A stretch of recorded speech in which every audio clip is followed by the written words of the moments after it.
Good afternoon again from Yammy B TV. Now, this subject that I'm bringing up now is a real eye-opener. Never heard of such a large amount of compensation being given out for a serving prisoner, right? So a geezer called Steve Wilson was working in the kitchen area of a prison environment. Another geezer called he was on remand, Wilson, for aggravated burglary, right? 20 years worth of criminal history.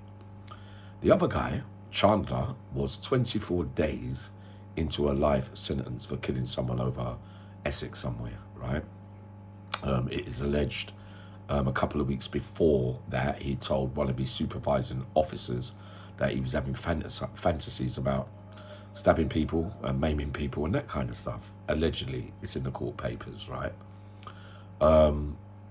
He gets a job in the kitchen, which Chandler, the lifer, which it isn't really unusual because there are loads of murderers and people that have got history with weapons working in a kitchen and getting jobs of that nature. It don't matter how many days you got the sentence or how long you've been in jail and you get a job in the kitchen.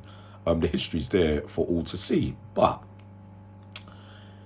Wilson says that Chandler was looking at him strange and ended up stabbing him 16 times, right? Spinal cord injury, liver injuries, was in hospital for 2 months, in a wheelchair and that kind of stuff, right? Now, what he sued for was, because in reality, if someone's saying they're having fantasies about killing people or stabbing people, they shouldn't really get a job in the kitchen, right? So it sounds like it could have been prevented as one of the points that counsel made out. Now, Wilson says that he now suffers a phobia of being in the kitchen.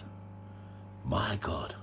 So what about all the child victims and all the rape victims and even the shop assistants who get robbed behind the counter?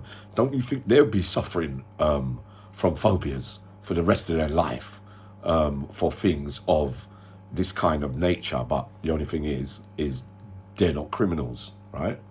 But what we're talking about here is not so much the phobia or whether it could have been prevented. The amount given to him is 5 million plus $500,000 on court fees. The Ministry of Justice said, yeah, we'll give you compensation, but we're not giving you that much because you've got a 20-year criminal history and that kind of stuff. But no, they went to the high court and they said, no, you've got to pay him the 5 million. So he ends up better off getting, well, I wonder if I would have taken all them wounds for 5 million. But it's an absolute insult, really. But he must have had a good legal team because if you had the bits together, prevention from the first bit of funny talk from Chandler. But, you know, over the years, I've seen, look, think about Gary Vinter, when he stabbed Newell, I think his name was, on the yard in Wood Hill, right? He took his eye out, right? He took the eye out of another known killer. But during that time in Wood Hill, I know because someone was visiting someone at the same time. One of my stepsisters was visiting someone at the same time. And the prison staff knew that they were onto each other, Vinter, and knew that they were going to have a fight and to keep them away from each other because they could hear all the arguing that when I get you, if I ever get you on the yard, I'm going to do you and all that kind of stuff. Very, very true. What did they do, the prison staff? They put them on the yard together. But yet, him, the victim who lost his eye, only got about 80,000. Just bare. And that could have been prevented because you had all the information and that before that. So, nah, I say an insult to all victims, not criminals. We've got no sympathy there for things that can happen in prison. It's what you signed up for. And £5 million, my days. That could go a long way to helping a lot of other people. But no, it's set in stone. He gets £5 million.